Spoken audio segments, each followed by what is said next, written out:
Vamos acalmar a nossa mente, tranquilizar o nosso coração, deixando que a harmonia se instale. A leveza e o amor tomem conta do nosso ser. Agradecendo a equipe espiritual responsável por essa atividade, que derrama sobre todos nós energias curativas do corpo e da alma. Que essas mesmas energias possam alcançar os nossos familiares. Que a espiritualidade maior intua o nosso palestrante Adenauer nas reflexões dessa tarde. Que o amor e a paz do Mestre Jesus nos acompanhe hoje e sempre. Que assim seja. Boa tarde, meus amigos. Boa tarde aos nossos amigos internautas. Vamos agradecer mais uma vez a oportunidade de estarmos aqui reunidos. Hoje com o nosso palestrante Adenauer Novaes, que vai nos fazer refletir sobre leveza espiritual. Com vocês, Adenauer. Meus irmãos, muita paz. O Espiritismo trata principalmente da existência dos espíritos, objetivando que venhamos adquirir a consciência de que nós somos espíritos imortais. Essa consciência nem sempre surge de imediato. A grande maioria questiona-se sobre a existência dos espíritos e nem sempre consegue se perceber um espírito. Como também os objetivos pelos quais uma pessoa busca o centro espírita, às vezes direciona o seu modo de entender a doutrina. Uma pessoa que busca o espiritismo, por exemplo, por se achar sob influência de espíritos, perturbada, por se achar desorientada por essa influência, vai passar um bom tempo assistindo a palestras ou estudando, ansiosamente na tentativa de harmonizar a sua mente, e talvez após conseguir isso, a pessoa se dê por satisfeita e passe a acreditar que o Espiritismo é para isto, ou só para isto. E cuide apenas dentro de um centro espírita a se ocupar dessa relação entre encarnados e desencarnados. Outra pessoa que vai ao centro espírita buscando uma cura para um problema físico, uma doença no corpo, vai assistir a palestras, vai tomar passes, vai ler, na expectativa de alcançar a cura de um problema orgânico. Obtendo essa cura ou não, mas principalmente se obtiver a cura, vai entender que o Espiritismo veio para curar as doenças físicas, de tal maneira que o nosso objetivo pode ditar nossa crença. Seria bom se viéssemos ao Centro Espírita apenas para saber o que é o Espiritismo, sem nenhuma expectativa quanto ao benefício, direto ou indireto, que iremos obter nesse contato. O que é o Espiritismo? O que é que eu vou ver? O que é que acontece com o Espiritismo? Talvez seja melhor, após passado o período inicial, em que você vise a cura de algum mal, de algum problema, talvez seja bom depois que você conseguiu aquilo, você adentre ao Centro Espírita e pense assim: agora eu vou saber o que é isto. Já recebi. Pensava que era para me curar. Agora eu vou conhecer, eu vou descobrir de que se trata. E nesse momento, você vai entrar em contato com o Espiritismo de uma forma mais neutra, com menor ansiedade, de uma forma mais leve, porque você não está em busca de solucionar conflitos, problemas, dificuldades.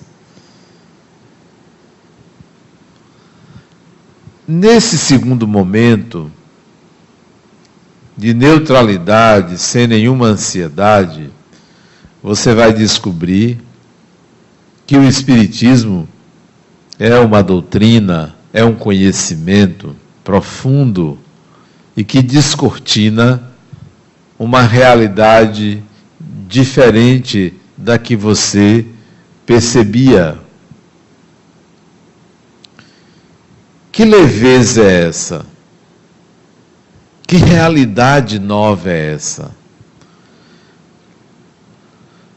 Começa pelo papel da religião. Você vem ao Espiritismo buscando uma religião. Deveria ser assim?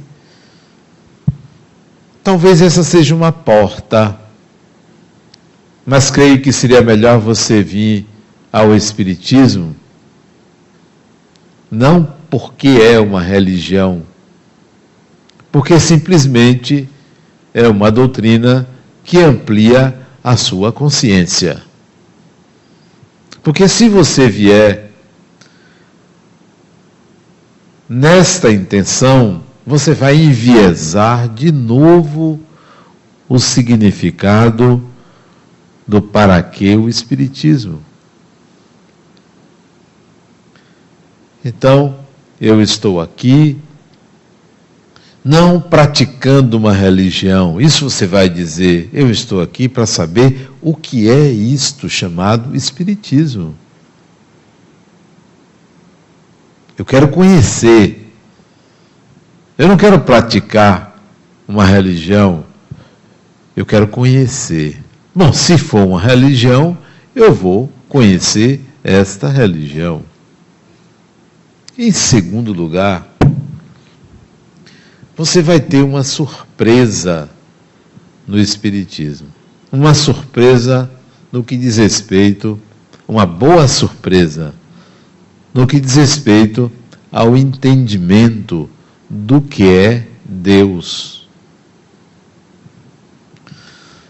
É interessante como, no Espiritismo, o conceito de Deus difere da vivência a respeito de Deus. O conceito é muito mais leve do que a vivência, porque a vivência de Deus que você tem, ela vem de uma tradição católica. Por isso que você pede a Deus, por isso que você recorre a Deus quando algo não está bem em você. Por isso que você ora para se curar. Por isso que você teme castigos de Deus quando você erra. Por isso você se julga de forma extrema.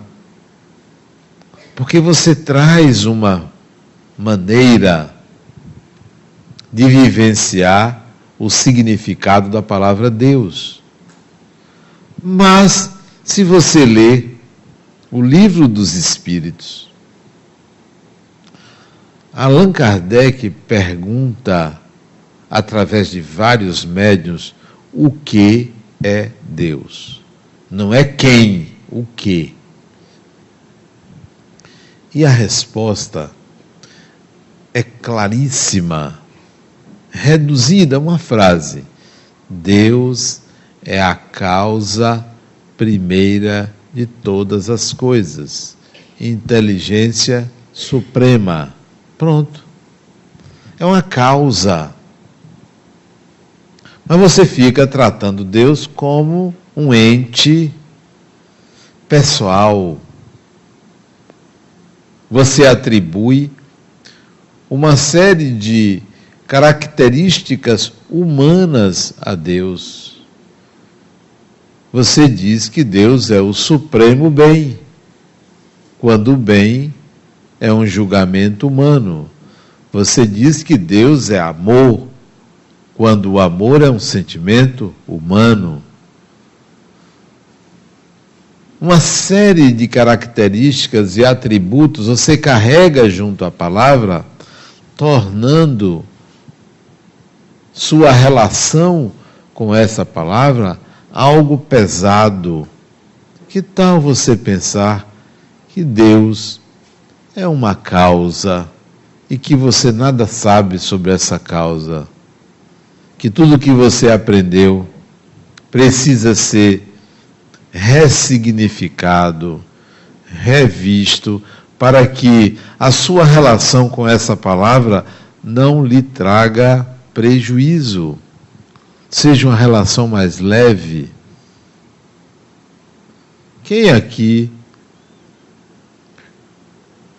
quando sente uma dor ou tem algum prejuízo, automaticamente não se pergunta: o que eu fiz para merecer isto? Esta pergunta é pertinente ao raciocínio. Se eu faço algo de errado, eu sou punido. É um raciocínio que não condiz com o pensamento expresso em O Livro dos Espíritos. Deus é causa, é apenas ou tão somente a causa. Não pune, não julga, não leva ao sofrimento. Será possível a gente conceber uma divindade que não pune? Um Deus que não castiga? Se você conceber um Deus que não pune, não castiga, bem-vindo ao Espiritismo. Mas se você ainda acha que se você errar, Deus vai lhe punir, você está com um raciocínio antiquado, antigo. A doutrina é mais leve do que a vivência. O que está escrito é mais suave do que o que é praticado.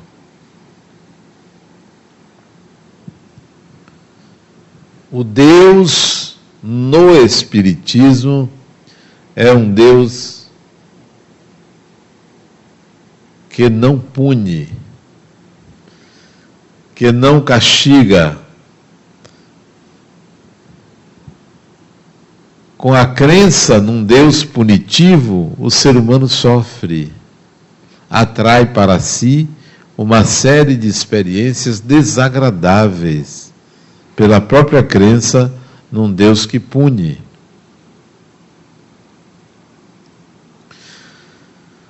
Se você adentra ao Espiritismo, você vai lendo o livro dos médiuns, o primeiro capítulo, Allan Kardec pergunta: há espíritos? E no Espiritismo você aprende que há sim espíritos. Porém, Allan Kardec complementa: espíritos, ou um espírito, é a alma de alguém que já morreu. Espíritos são seres humanos. Só que ao invés de você considerar que espíritos são seres humanos, você cria uma classe de seres que tem um poder muito grande chamado espíritos. Entes que podem tudo, fazem tudo, sabe tudo o que você está pensando. Você cria a ideia que isto é espíritos. Pois bem, espíritos são pessoas. A leveza está aí, são pessoas. Você está vendo várias pessoas ao seu lado. Alguns você não está vendo, mas são pessoas como aqueles que vocês estão vendo. Então, ora, eu não vou lidar então com um obsessor, com a entidade do tipo A, do tipo B, eu vou lidar com uma pessoa que está desencarnada. Como é uma pessoa? Um ser humano. Será que ele vai me perseguir tanto quanto um ser humano? Será que ele vai me ajudar tanto quanto um ser humano? Essa visão de que espíritos são pessoas é uma visão mais leve e mais suave no trato com o espiritual.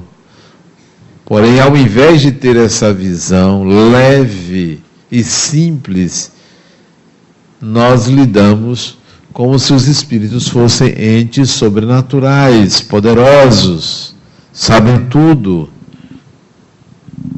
Não, nós precisamos tornar mais natural a nossa visão do que é espírito.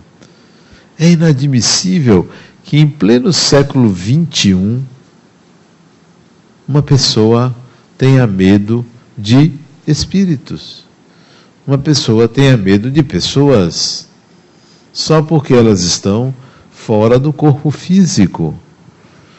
É não entender, é se basear no que ouviu sem interpretar.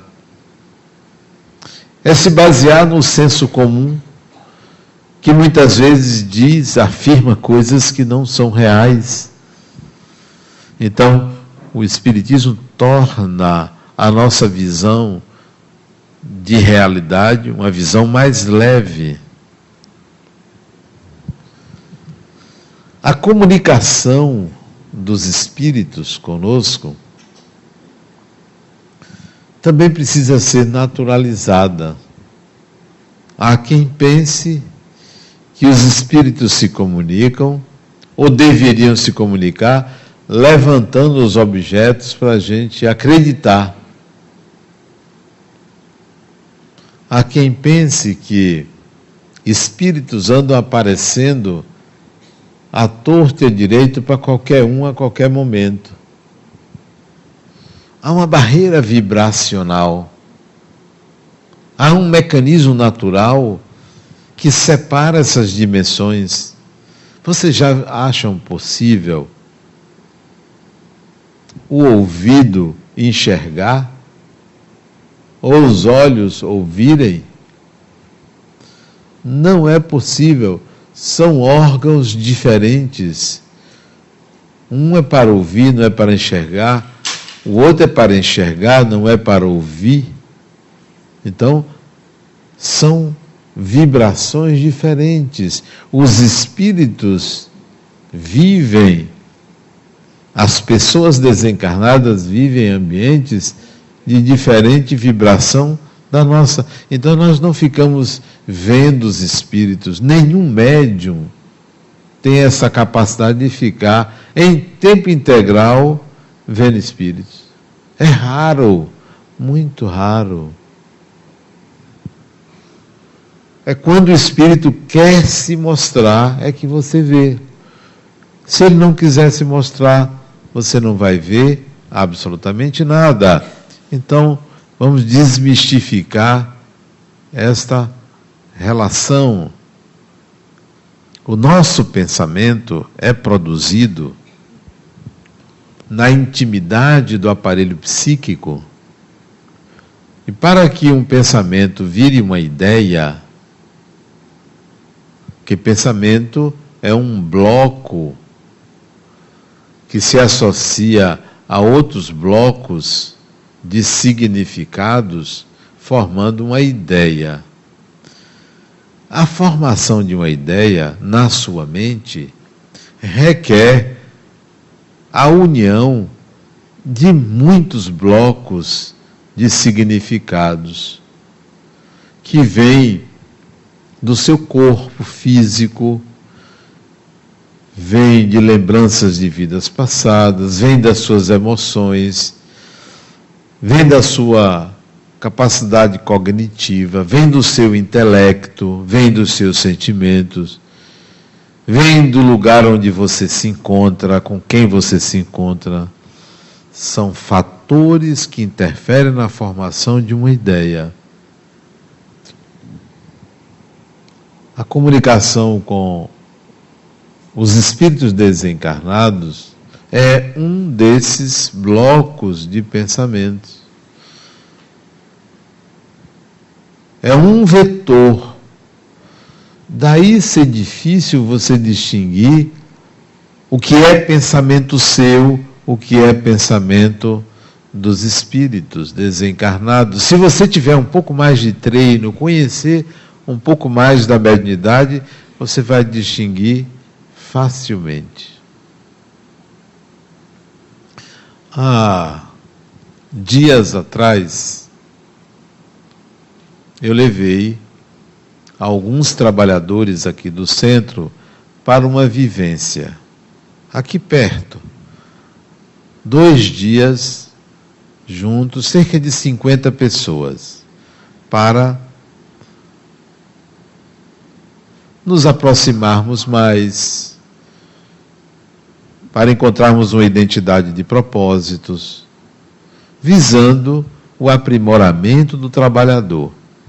50 pessoas. Eu estruturei o que eu ia fazer hora a hora, desde 2 horas da tarde de sábado a 17 horas de domingo. Foi o tempo da vivência.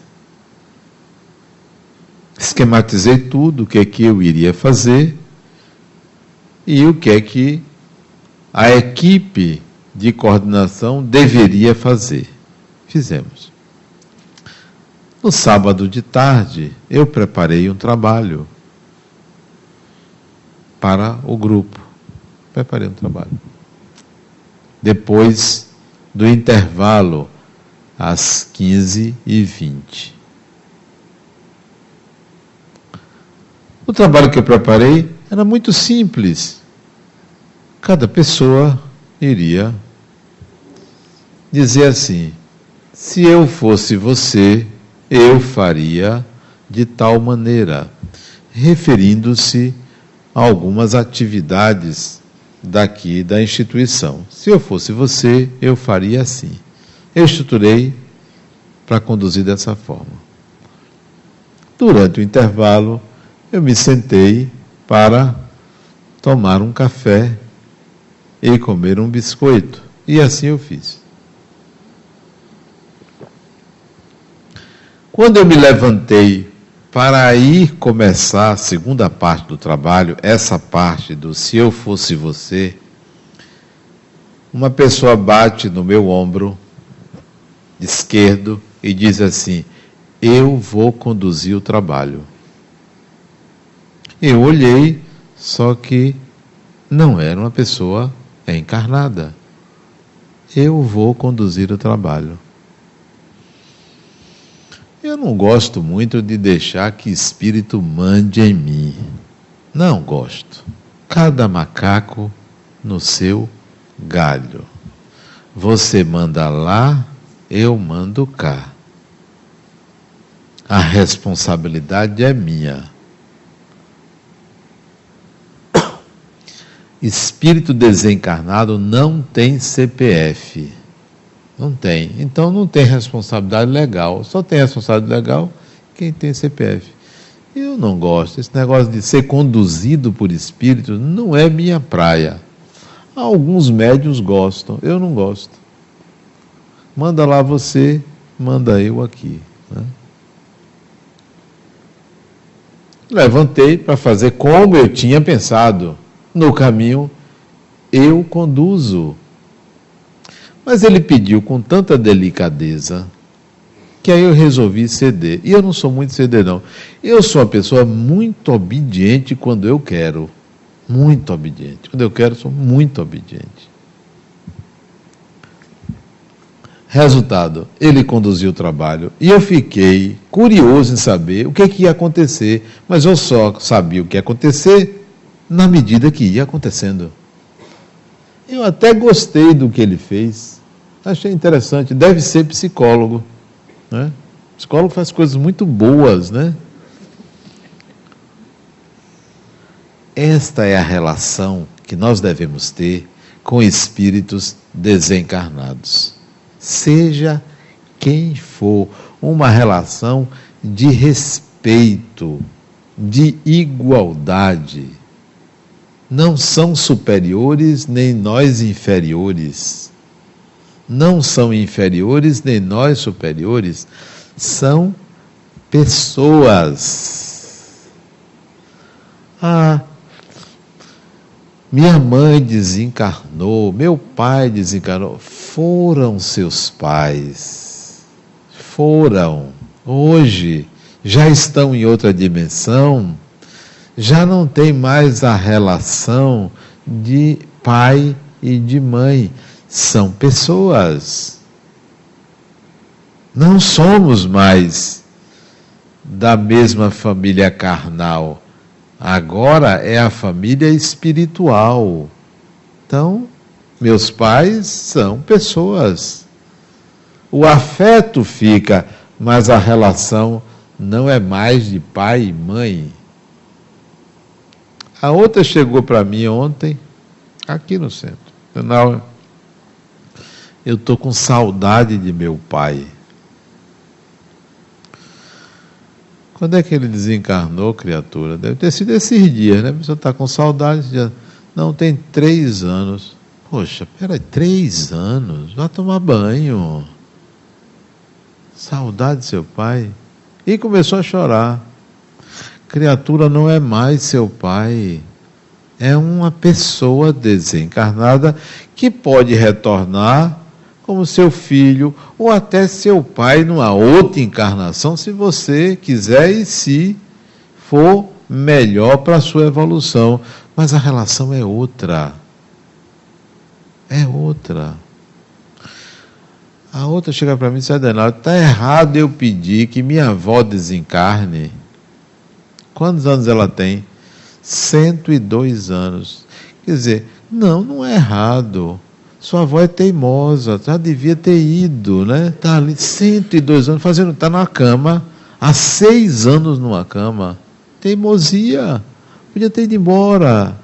Reiniciar o processo, recomeçar. Eu digo dessa forma, sabe por quê? Para tornar a morte um fenômeno leve.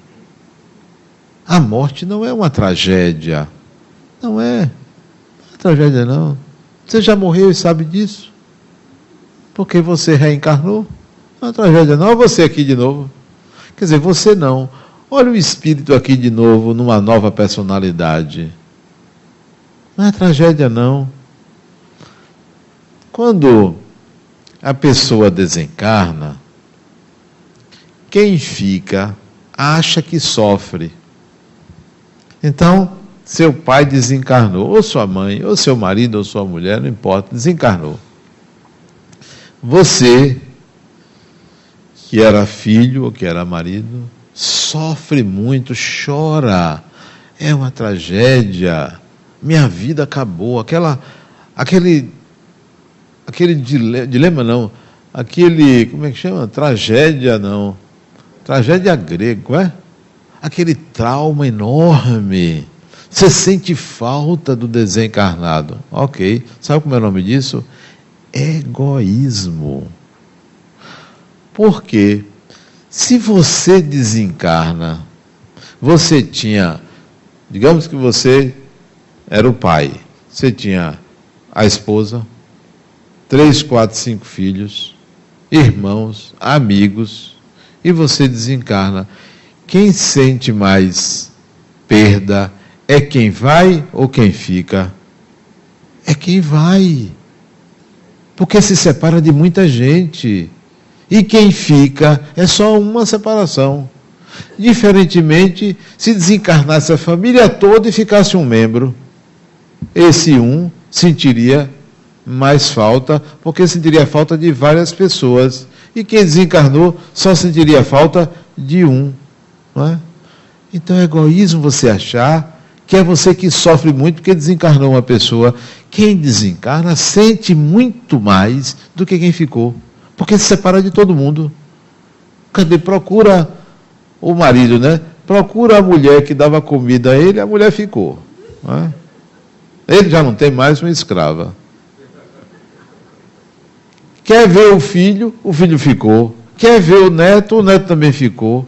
Quer ver os amigos, ficaram. Então a pessoa sente muito mais quem vai do que quem fica. Mas a pessoa se descabela, porque desencarnou alguém. Deixa a pessoa ir, dá um passeio. O mundo espiritual é muito semelhante ao mundo material. Vocês se lembram? Deixa eu ver, aqui a maioria deve ter 30 anos, eu acho, né? Eu não, eu tenho 62, adoro dizer que tenho 62, queria ter 70. 30 anos é a média aqui. Vocês se lembram como era a vida há 20 anos atrás? Era melhor do que hoje? Tinha os mesmos benefícios que tem hoje? Tinha as mesmas facilidades que tem hoje? Não tinha, não. A vida tem melhorado a cada ano, mesmo com a crise, mesmo com a violência aumentando, mas a vida humana, a vida do ser humano, no cômputo geral, melhora. Pense, eu falei 20, pense 100 anos atrás, era melhor ou pior? Hoje, muito melhor.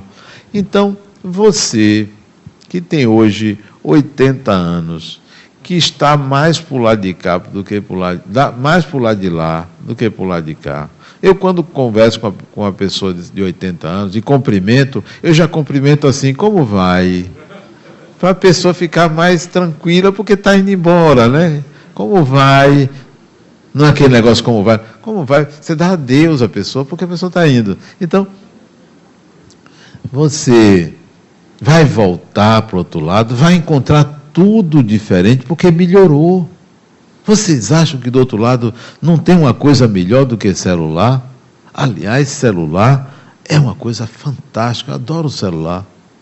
Eu acho um instrumento fantástico de comunicação. Só está faltando um app, um aplicativo para você falar com o desencarnado, porque você consegue tudo no celular. Tudo no celular, é uma coisa maravilhosa. Então, do outro lado, é melhor do que aqui. Por quê? Porque evoluiu também. Vocês já pensaram desencarnar e ir para uma cidade espiritual, todo mundo de branco? Isso é falta de criatividade, não é? Uma roupinha azul, uma roupinha estampada, criatividade, todo mundo de branco. Imaginou?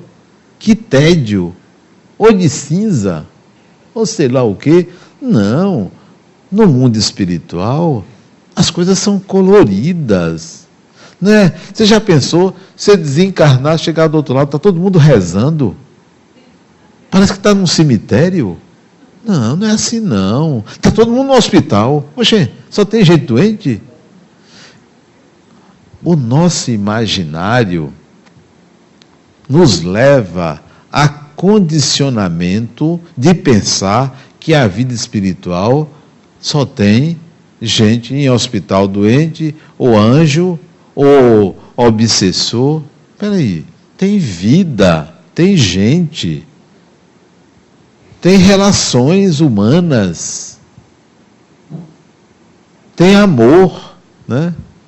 Tem gente com inveja também, tem tudo que vocês pensarem. Tem disputa. Não é assim esse negócio meio que sintetizado. Então, eu estou dizendo isso para a gente naturalizar a morte. A morte é ir ali. É ir ali. Eu vou ali. Ah, fulano morreu. Foi. Voltou. Ah, porque não é você. Oxe, meu pai desencarnou, minha mãe desencarnou, teve um irmão que outro dia desencarnou. Voltou. Aliás, ele era para ele ter desencarnado, eu gostei dele ter desencarnado. Meu irmão estava doente, uma doença mental. Então é melhor que ele volte, repense, amadureça, se cure e retorne para uma nova encarnação. Olha o seguinte, eu sou espírita desde adolescente. Desde adolescente. Tenho 62, desde os 17, são 45 anos. Venho de uma escola no espiritismo, que não é aquela escola sacerdotal, que todo mundo tem que ser sacerdote. Eu venho de uma escola que a gente estudava, conversava muito sobre a vida espiritual, de uma forma livre. E venho de uma família numerosa, do interior. Meus pais não eram espíritas, ninguém da minha família era espírita, eu que comecei.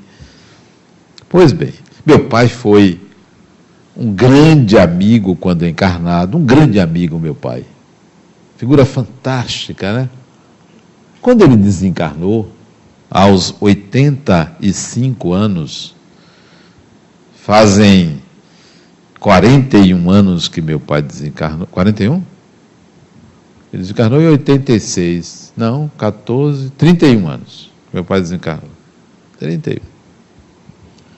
No dia que ele desencarnou, dia 12 de outubro de 1986, um dia de domingo, às 8 horas da manhã, lúcido, em casa o coração parou. Lúcido, sem doença nenhuma, o coração parou. Minha mãe ligou para minha casa, meu filho chorando, né? Minha mãe chorando, todo mundo chorando.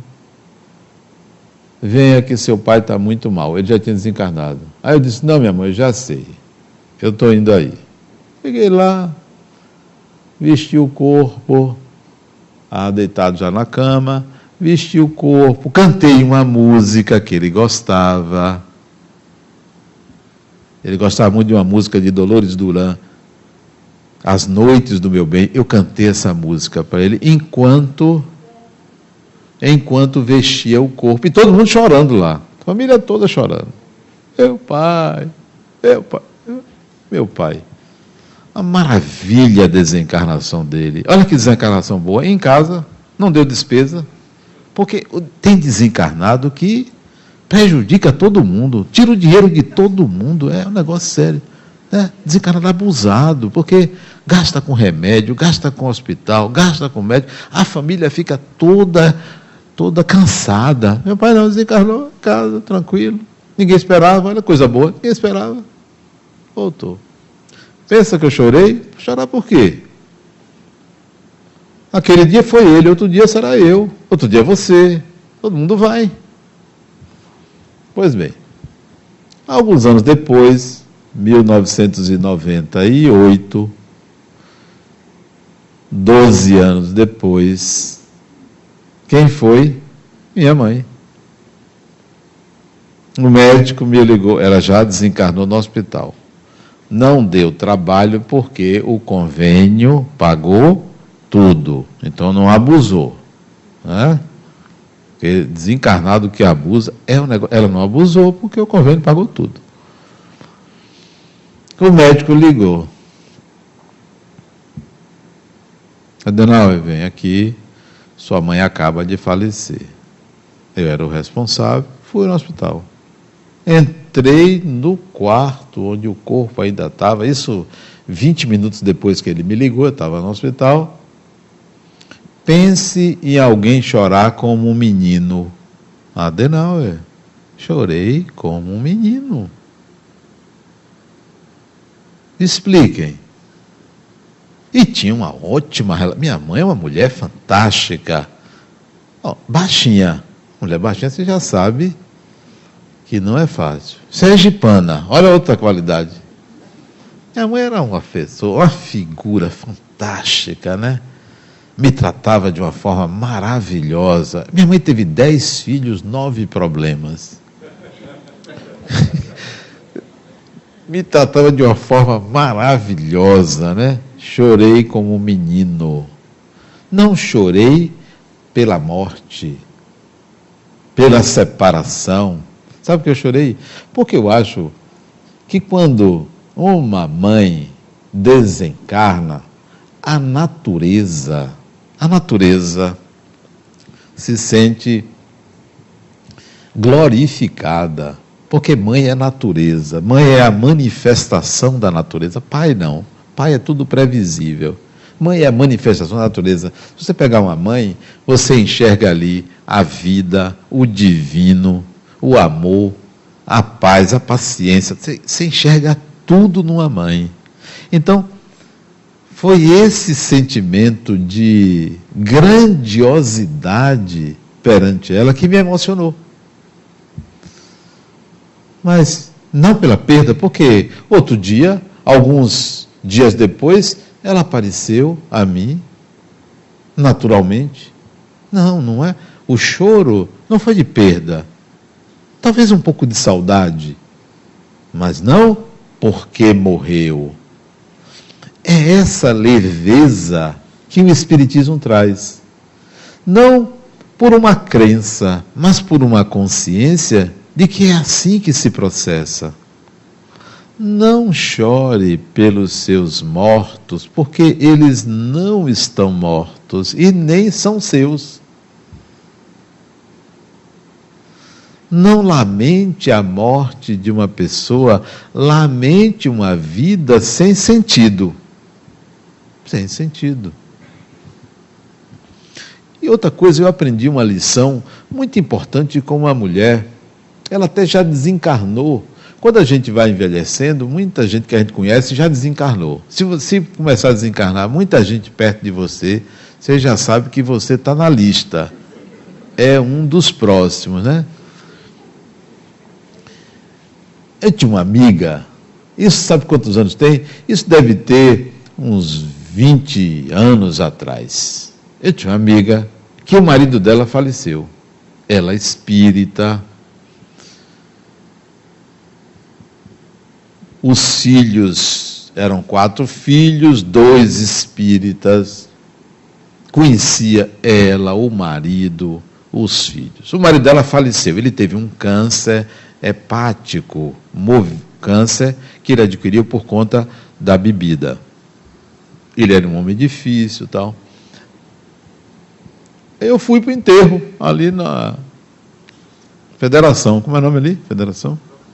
Campo Santo. Fui lá no velório. O corpo ainda estava quente quando eu cheguei no velório. Eu não gosto muito de velório, não. Que negócio triste. Eu, quando vou, eu fico procurando ver se eu vejo algum desencarnado por ali para a gente bater papo. Fui lá. Chego lá, tinha pouca gente, não tinha 15 pessoas na sala, no anexo do cemitério, de frente para o cemitério, entra pelo lado esquerdo, eu fui lá. Estava ela, em pé do lado do caixão, o corpo lá estendido do sujeito, estavam os filhos e uns amigos, eu cheguei. Aí me encostei, como é que está a senhora? Não, estou bem e tal. Adenauer. Aí ela, esse médico Adenauer, não valia nada esse sujeito. Falando do desencarnado, que o corpo ainda estava quente. Valia nada. Descascou. Sabe o que é descascar? Botou o homem lá embaixo. Eu aprendi isso. Desencarnado não é santo. Ela estava no direito dela de enxergar a pessoa. Não é porque desencarnou. Era um bom homem. Como assim um bom homem? Você não valia nada. Maltratou ela. Mas não deve falar desencarnado. Como não? Você fala dos outros aqui, por que você não fala desencarnado? Só porque desencarnou, virou santo? Não é falar mal. Fale a verdade. Lide com a pessoa. Eu conversava muito com esse irmão meu que desencarnou. Ele desencarnou num acidente de carro, dirigindo, o carro capotou, ele desencarnou. Isso tem 3 anos. Eu conversava com ele, falávamos sobre a vida após a morte. E eu disse a ele, meu irmão, ele me perguntava, quando é que eu vou desencarnar? Eu disse, você já devia ter desencarnado há muito tempo. Ele era de 62. Tem 3 anos, quantos anos ele tinha quando desencarnou? 62, 38, 40, 55, ele tinha 52 anos, quando ele desencarnou. Acho que era 52. Rapaz, você já era para ter desencarnado há muito tempo. Mas por quê? Você lembra o que você fazia quando você era jovem? Os riscos que você corria? As peripécias que você fazia? Você só não desencarnou porque você precisava aprender mais, mas já era para ter desencarnado. Aí eu lembrei o que ele fazia, os riscos que ele corria. Ele disse, você tem razão. Pois é, você está no lucro aí. Essas eram as conversas que eu tinha com ele. E ele admitia que poderia desencarnar e desencarnou. Foi bom ele voltar, porque ele precisava repensar a vida dele, já deve ter repensado. Naturalize a relação com a morte, com o desencarnado. São pessoas. Você não tem medo de um espírito lhe perturbar? Perturba sem você dizer nada, quanto mais. Não me preocupo com isso não.